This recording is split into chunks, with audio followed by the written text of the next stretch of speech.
Good day, ladies and gentlemen. I hope you all are managing to find some semblance of peace during these very trying times.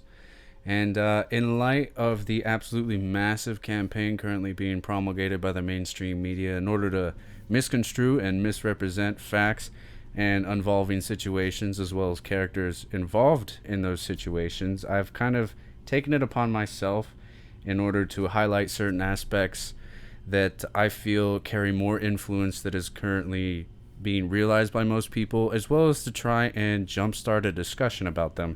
Because ultimately, I think it is very important for us as free citizens of the world in order to understand some of the variables that are at play in shaping the general direction of our society and civilization. So, yeah, with that being said, the topic of today's discussion is going to be the World Economic Forum, or in some circles, the Davos Group. Now, for anyone that is unaware, the World Economic Forum is a very influential organization who they hold an annual meeting at a mountain resort in Switzerland, and they invite a massive amount of world leaders, political leaders, religious leaders, social leaders, cultural leaders, and economists, journalists, essentially every walk of life that has any tangible influence on the outer world around them. And they all sit down and they discuss what issues the world is currently facing, as well as formulate a plan in order to go about properly addressing those issues. And then once that plan is formulated and an agreement met between those people, they all go back to their respective countries and implement that plan in further altering the trajectory of their civilization and society in the direction that was decided on in the annual meeting at Davos. And in order to further illustrate the point of the sheer level of influence that this organization possesses, we need not look any further than the most recent meeting, which occurred earlier this year, actually.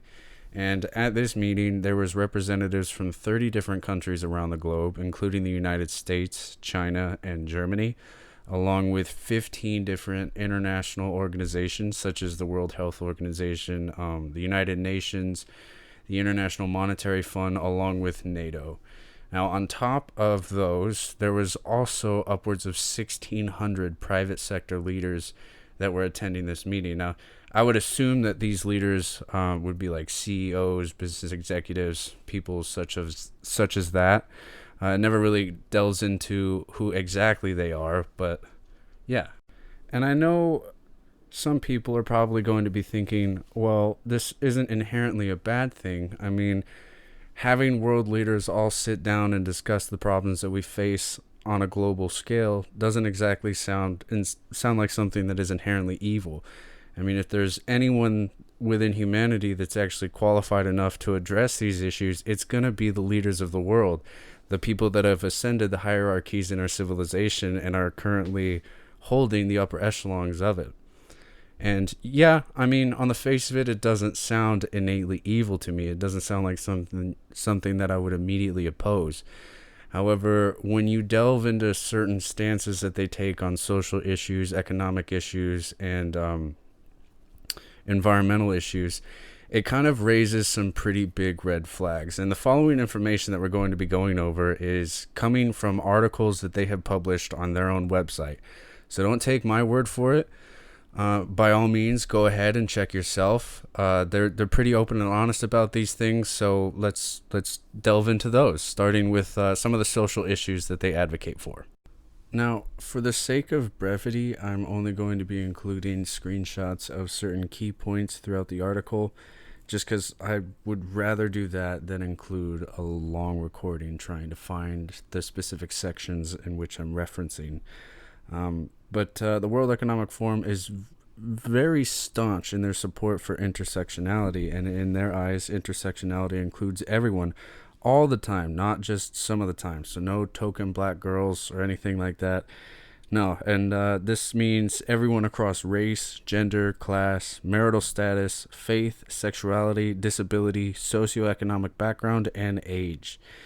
Now, businesses must, and they emphasize this quite fervently, but businesses must view issues such as sustainability and equity initiatives through the lens of intersectionality. That's the only way that we're actually going to make tangible progress towards these ends. And they really only care about the diversity of the individuals who are appointed into the different positions along the corporate ladder. They never express whether or not those individuals should actually be competent to hold that position or are qualified in order to do so. So those things that traditionally have kind of governed who takes what position in the institutions of our civilization kind of take a back seat to the identity of the person that is now filling that seat. And they state that it is simply not enough to represent racial or sexual minorities or even mandating the appointment of women directors, because there are still things such as age, disability, that are unaccounted for in the representation of those marginalized groups. And they go on to further reinforce that peering through life through an intersectional lens is really the only way that we can further progress towards these initiatives. Meaning, I would assume that all other lenses in life are unwelcome and looked down upon. So it definitely constricts the intellectual diversity of the situation.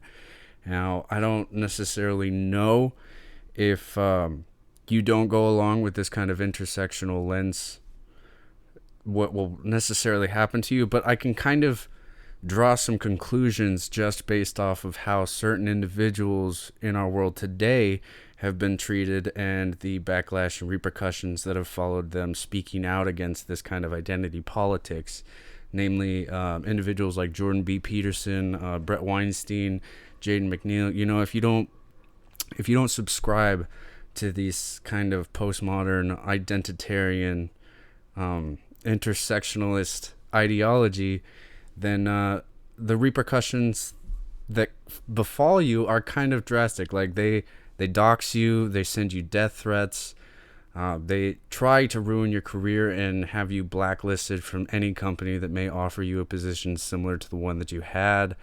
So I'm just going to go out on a whim here and say that kind of treatment of those that engage in intellectual diversity is just going to be consistent, regardless of if it's in a free world or the one following one of their most controversial initiatives, which would be the Great Reset, which, actually mentioning that now, I think it's time that we actually delve into that.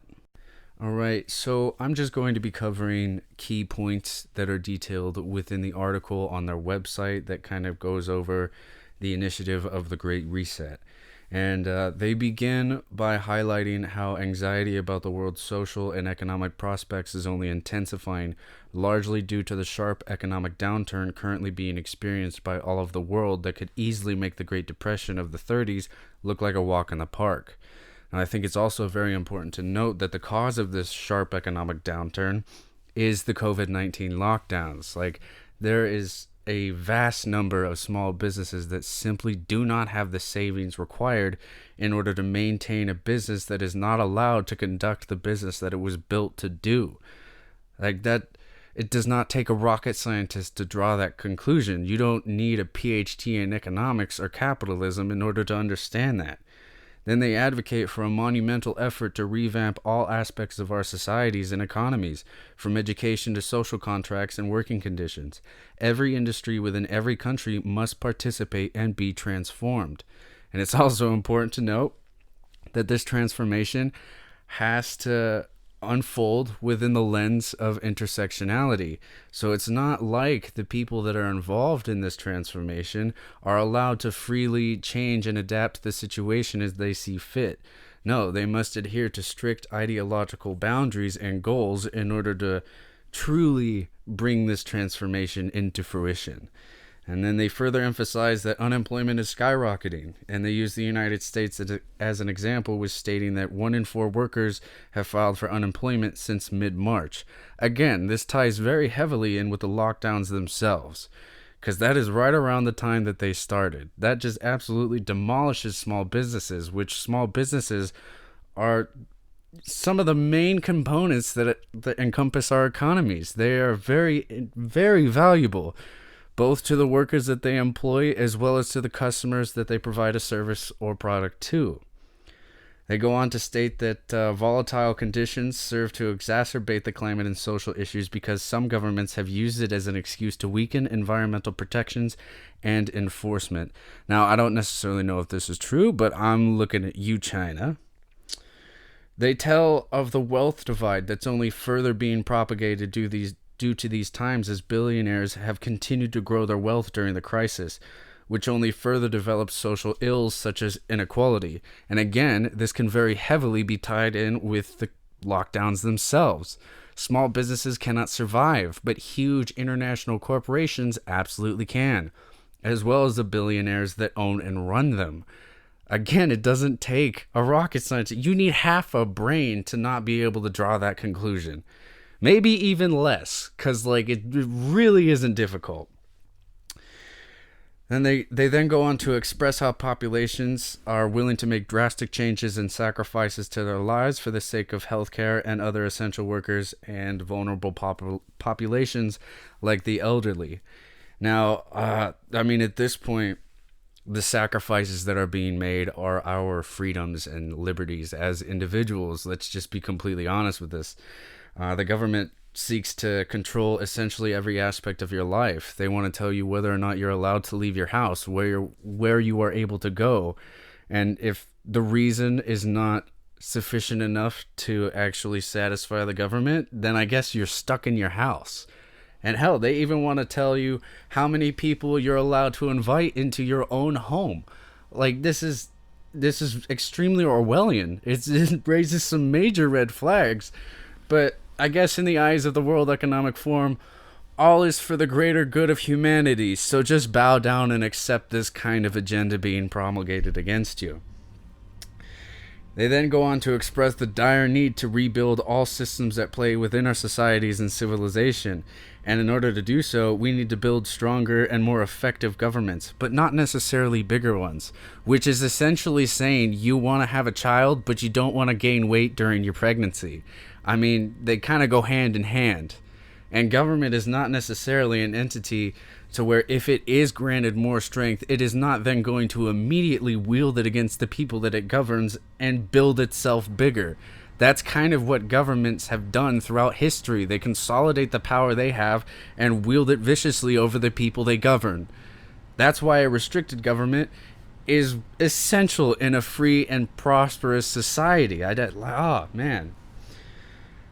They advocate for governments to implement reforms to bring about more equitable incomes, essentially leveling the playing field of life, which, I'm sure all of you are well aware that life was never meant to be fair. It was meant to present you with challenges and obstacles to see how you respond. And how you respond to those obstacles and challenges will ultimately determine the direction of your life. Because if you don't challenge yourself to grow, you're not going to go anywhere at all. Oh, man. They prioritize the building of new green infrastructure and incentivize businesses to improve their track record on environmental, social, and governance metrics. I guess the old system in which we conducted our businesses and our lives is no longer sufficient enough for humanity. It's no longer a situation where, there's always room for improvement, so let's improve where we need to. No, instead, let's just scrap the entire thing and rebuild it. Again, under the strict ideological boundaries of intersectionality. If the changes that are taking place do not adhere to the goals and pursuits of this ideology, then it's very easy to make the claim that the individuals that are furthering the pursuits that do not align with this ideology are going to be shunned from society. And if society is actually governed by the ideals and virtues of intersectionality, then it's very easy to make the statement that the people that don't go along with it won't have a place in that society at all, which is baffling to me. Having more intellectual diversity is ultimately what's going to further progress humanity, not restricting it. Not trying to restrain how people express themselves or their thoughts. it's absolutely bewildering to me that this idea is actually gaining as much support as it is towards it. It doesn't make any sense to me. It really doesn't. And it raises some glaring red flags because this very agenda is being echoed across the world. I mean, Justin Trudeau has already openly stated that he wants the Great Reset. So has Lori Lightfoot, a mayor in America. I'm more than willing to bet that Joe Biden is very sympathetic towards this plight as well, because he's already stated that under his administration, which he claims is the most progressive administration the United States has ever seen, this kind of thing is just going to be commonplace in politics and business and media. It's it's not one that I can get behind in any way, shape, or form. Individual liberty and freedom is ultimately the best thing any free society can possibly pursue. It like, oh man, it's difficult for me to really formulate my thoughts on it because the scale of this is so massive. It just leaves me baffled.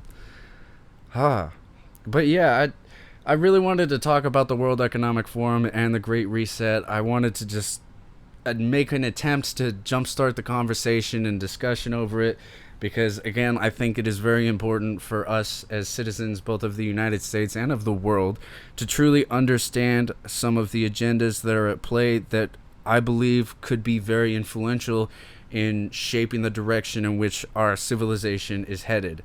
If you agree, go ahead, like and share this video. If you disagree, comment down below and let me know why. If you want to see more content similar to this one, go ahead and follow my channel and hit the notification bell to be alerted of when my next upload will be.